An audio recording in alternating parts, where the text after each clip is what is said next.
A lot of people are completely mesmerized by this gorgeous little plant next to me, the Maidenhair Fern. Problem is, not too many of us are successful in growing this plant. I'm going to show you how you can get a Maidenhair Fern, transition it to Leca, which is semi-hydroponics, and get it to stay looking like this. This video is really going to be showing you exactly how I transition this plant from soil into Leca and hopefully thriving. But if things don't go so well, I will show you that too, because it's really important for people to get to see the things that didn't work and understand why they didn't work so we can move on and figure out how we can get it to work. I'm going to take it out of the soil and we will just crack on. I've got my gloves because you know how I love to have gloves on when I'm dealing with dirt. I just don't like to touch it. Right, all right, so I got this baby here. And I know a lot of people say, look, why would you do this? Why would you get a perfectly healthy plant and whack it out of its perfectly comfortable position and move it to something else? Because it's what I do. It's in the name, you know, the Leca Queen. It's what I do. I do not grow my plants in soil at all. I don't want to have my plants living in soil. So, and sometimes, you know, people want to find out. People want to know how to do things. People want to know if it's possible to do something. And that is where I see my role is to boldly go where very few have gone before or very few don't want to for various reasons. So I'm going to go there and I'm going to show you how. And I'm really hoping that this plant lives. So that is the root ball there. I will take this outside and we will give it a wash. Take your plant outside, use a hose and just spray, spray, spray. Wash as much of that dirt and organic matter off as you can. I like to put my spray like on the jet spray and I just spray and spray and spray and spray, and eventually your mass will reduce and you will get something workable. But if it's really difficult and you don't want to use a very forceful spray, you could just leave your plant and let it soak and then come back after a while and that root ball will have dissolved a little bit and it will be a bit easier for you to work with. But I just like to spray away and get it done. I am back from outside. It is really cold out there. It's dead of winter in Melbourne, and I have to say it is not ideal to spray your plant with very cold water. So if this plant dies, one of the reasons might be that the water was absolutely freezing. This is what my roots look like. They look absolutely glorious. Looks really good. There's very little organic matter left. I did spray off the leaves as well, so trying to get off as much dirt as I can. So there's little scraggly bits, and if something looks like it's coming off, you might as well just pull it out. I'm throwing everything I can at this plant and I'm going to soak it in hydrogen peroxide. And what that's going to do is basically disinfect the roots. So if there's any organisms, any bacteria, anything like that, that's still living on those roots, the theory is that they are going to die because they're going to be sanitized by this hydrogen peroxide. So I'm using 3% hydrogen peroxide. You can also use 6%. You don't want to go up too high because then it starts to get a bit dangerous and you might burn yourself. Bad things might happen. 3% it is. And I'm putting the dilution I'm using 15 mils of this to a liter of water. So I've got my 15 mils there. Put that in my water. I had already measured this water, so I know it's a liter. I've got my little acrylic stirrer. I love these things. They're so multifunctional. Just stir that solution nice and good. And I now grab my plant and I pretty much just whack it in there. Just put it in there.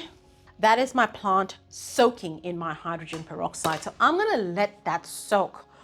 Honestly, I'm probably gonna leave it for a few hours if I'm being honest. I just want to give that hydrogen peroxide a chance to really get in there. So I'm gonna give it a good 3-4 hours. You can even go as long as 6 hours. I have been known to soak plants in hydrogen peroxide for 24 hours even. I'll put it in and leave it overnight and come and sort it out the next day because maybe I forgot or I don't have time to deal with it. And it's never been a problem. It's literally just hydrogen peroxide.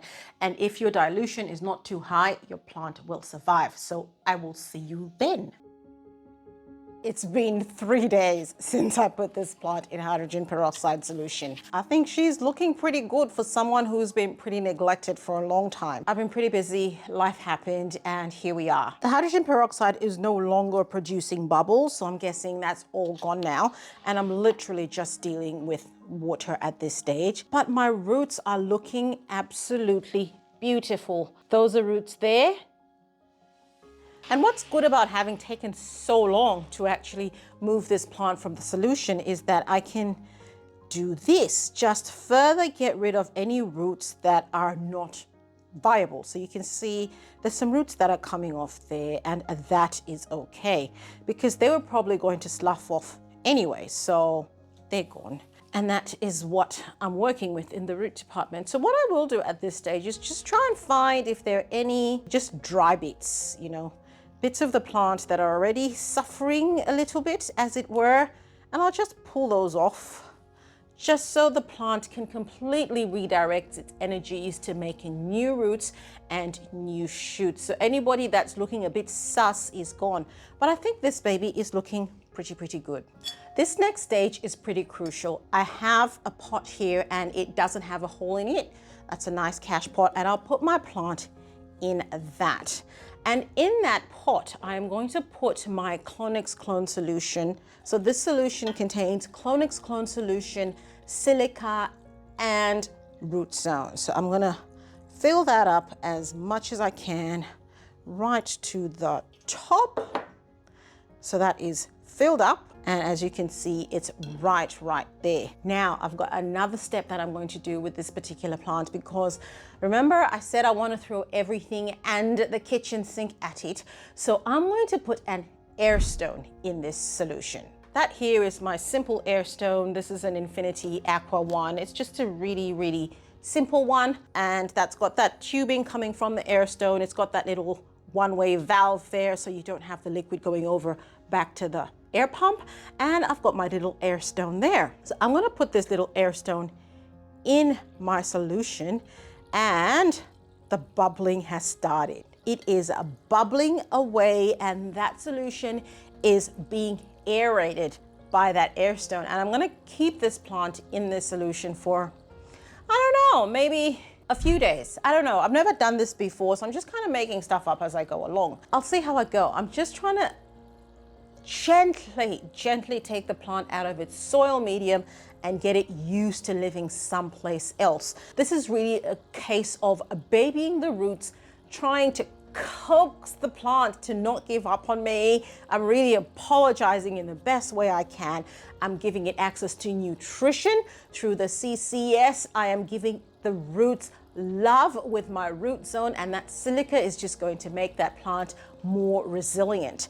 And of course the air going to the roots is just going to allow those roots to breathe and grow, and hopefully that foliage won't be too badly affected. But what we're really focusing on with this step is the roots. Now I have another step. I have my humidity dome. This is a humidity dome. I'm going to use this to cover up my plant. I don't know, maybe I should have got a smaller plant. I don't know if that's going to work, but here we go. Okay, I probably could have done with a larger humidity dome, but I'm thinking this is better than nothing.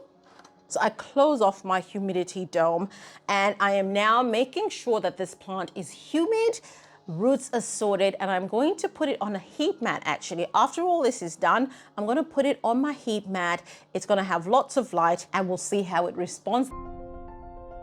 It's been 20 days since I put my Maidenhair Fern, this one here, I didn't switch it over for another one, into my nutrient solution to undergo the long method with an Airstone and a humidity dome. I am happy to report that the plant is still alive. Alive, people. Let's do a little examination of this baby. So as you can see, those are the roots there, looking pretty good. I'm tugging at them, and well, there's one that's come off there. generally seeming to be in really, really good condition. If you look at the foliage, look at that. How beautiful does that look? It looks really, really good. I'm happy with that. There are a few. Some of these just, don't look the best. So what I'm doing now is I'm just gonna get rid of those. Just anything that's looking a little bit suspicious, I'll get rid of before we go on to the next stage. But all in all, I'm really, really impressed with this. I think it's done a really good job. With the Maidenhair Fern, once I get the transition going, it seems to work out really, really well. And there are a lot of people who actually grow a Maidenhair Fern in Leca. I'm telling you this right now. I was one of them until mine decided to cark it, but I am trying again. And I think things are going to work well this time.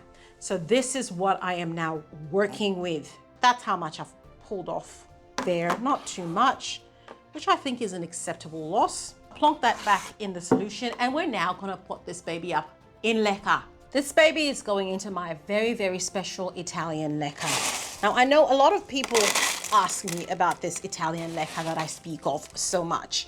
This is my Italian Leca. The reason I love this Leca is it's not round. It's not your typical round Leca. It's made out of lots of irregular shapes, and to be honest, I love the color. I don't like those brown/red balls. I like this dark Leca against the roots or against the foliage. I think it looks pretty, completely personal preference aesthetic thing. And the fact that actually these Leca pieces are a lot smaller as well. So what this Leca does for my plants is it provides a little bit more stability, especially for my larger plants like my fiddle leaf figs or my calathea. The plant is less likely to just sort of be rambling around because those round balls, the roots don't go in there and interlock as well as they do when I'm using this Leca. And of course, it's got a wider surface area because of all the jagged edges as opposed to round Leca balls. So there's so many reasons why I love this Leca. And of course, because it's really special, that is going into my special Leca. So I'm putting Leca about a third of the way up. I think that will do. Grab my baby and just spread out those roots as much as I possibly can, which, try not to just put them in a heap. Idea is to spread them out nicely so they're all breathing. And then all I do is fill back up with Leca.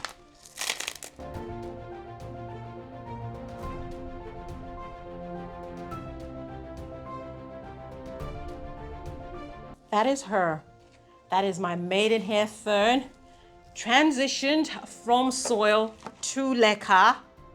That's part one was hydrogen peroxide. Part 2 was the long method. Part 3 is going into Leca. Finally into Leca, but it's not over yet. Things can still go wrong at this point. Because we're still nurturing the roots, I put my plant in the reservoir. I am then going to top up that reservoir with my Clonix Clone Root Zone solution. We're still nurturing the roots, so we want a rooting solution to help things along. Now, I am going to actually put my Airstone back in that reservoir because remember, I'm throwing everything and the kitchen sink at this. That is probably not really necessary, that step, but I'm just erring on the side of caution and I'm putting my Airstone back. That's my Airstone there attached to my water pump. And when I put it in there, that just starts to bubble in my reservoir, which is exactly what I need. I'll put the humidity dome back on as well, put it back in its warm spot, and I'll touch base with it again in a couple of weeks and see how she's going. And then I'll start to wean her off all these aids and get her onto the foliage focus. I'll see you then. It's been 2 weeks since I put my Maidenhair Fern into Leca. That's what she looks like now. She has had the Airstone still till about a week ago, and she still had the humidity dome till about a week ago. So for 1 week, she's been riding solo. No help, no Airstone, no humidity dome. I think she's doing well. Of course, there are some crispy, portions of it, which is something that I absolutely expected. I absolutely expected that that was going to happen. I'm not surprised that that happened. I can't keep the humidity dome on forever. I'm actually going to just clip off the crispy ones because there's no point in keeping them. All they're going to be doing is just contaminating my Leca with their debris.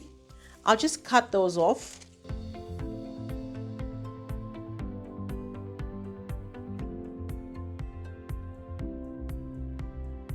If you found value from this video, please give it a like and subscribe to my channel. I'm now going to put this plant back in its lovely warm spot, and then hopefully within the next few weeks as spring hits Melbourne, those new little fronds are gonna come out and this plant is going to be a showstopper. So watch out for updates on this plant on my Instagram account or here on YouTube in my community tab. Check out this next video where I show you how I convert my lovely philodendron Birkin from soil to living in Leca. I'll see you there.